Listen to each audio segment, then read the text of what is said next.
Yo, what up guys, it's your boy Williams Fitness back again with another video, and today we're going to be comparing Arnold Schwarzenegger from 1970 to 1980.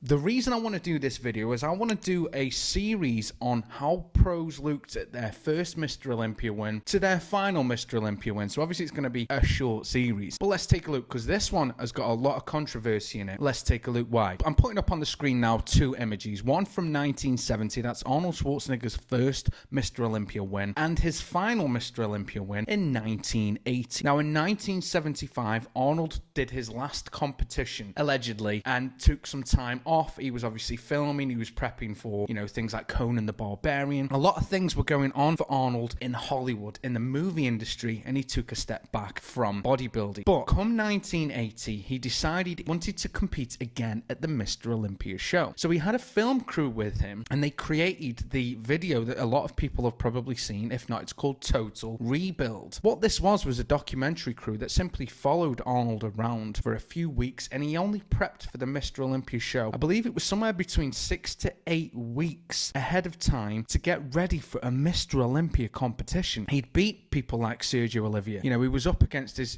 good friends Franco Columbu. Frank Zane and Franco Columbu had already won competitions up to 1979. So Arnold's come back with the people like Frank Zane, Mike Mentzer. There was a lot of other, big competitive guys there. This lineup in 1980 was not something to be grumbled at. It was a huge stacked lineup. So for him to prep 6 to 8 weeks beforehand said a lot, and that's where the controversy comes in. So obviously, as you can see, there's a couple of side-by-side pictures on screen now, and in 1970 and even 1975 to compare to 1980, you can see, like this shot for example, on the back. If you look at the upper middle back, there's more thickness there in 1975 than there is in 1980. Bear in mind that he was downsizing a lot for some movie roles and for some auditions. Some of these roles didn't require him to be that big. So obviously when it came to Conan, he needed to put some more size on for 1980 anyway, hence the whole rebuild sort of documentary video that came out at the time, him putting some more size on. Whilst he was training for Conan, he obviously thought, well, I might as well try and do another Mr. Olympia competition. Now bear in mind, in 1980, this was Mike Mentzer's last Mr. Olympia show. This was his last shot at the title, and he was only 29 years old. This show, this lineup was immense. Obviously Frank Zane was there. A lot of people don't know that Frank Zane was actually injured leading into that show, which obviously referenced the fact that he didn't place as high, considering he was the previous year's winner in 1979. Now, all I wanted to do with this series was to show that the difference between,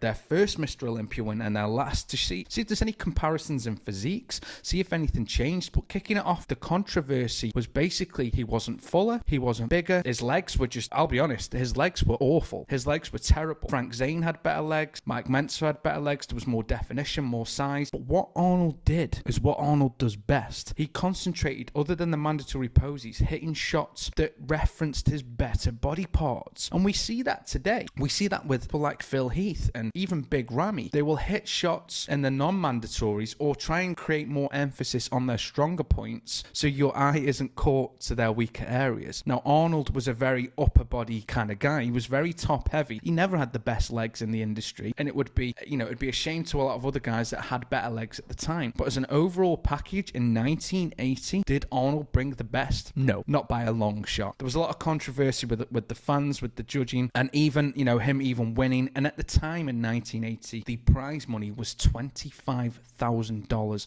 to the winner, which Arnold took home. Now, what do you guys think? Do you guys think he obviously made this comeback because he was simply, preparing for Conan the Barbarian? He obviously wanted to get that size, shape, and stature ready for that role and just jump back in it. Got a $25K payoff for it. Or do you think there was a little bit of bias in there with Wider and the judges? Now, another thing I need to point out is nobody knew Arnold was even coming back. No one. He turned up, told people he was competing. A lot of people didn't even believe him. They thought it was just, everybody knew Arnold back then as the Joker, as the prankster. So when he said, yeah, I'm competing in the show, everyone was like, yeah, whatever, Arnold, of course you are. And obviously that kicked a lot of dust in some of the faces of the guys when they realized, no, Arnold is actually competing, because they were obviously training to compete against other people there. Would that necessarily have changed what physique they brought? Necessarily could do, because if you're more of an aesthetic guy, you're not as full, but you bring in a leaner condition. If Arnold was there, would you bring a more fuller package? Who knows?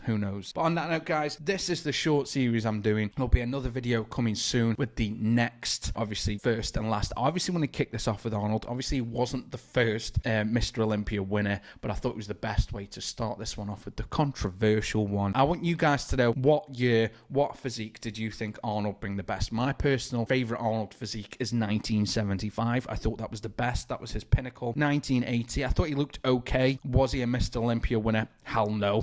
I think we can all probably agree on that, but it is what it is. On that note, guys, I've been me, you've been you. Peace.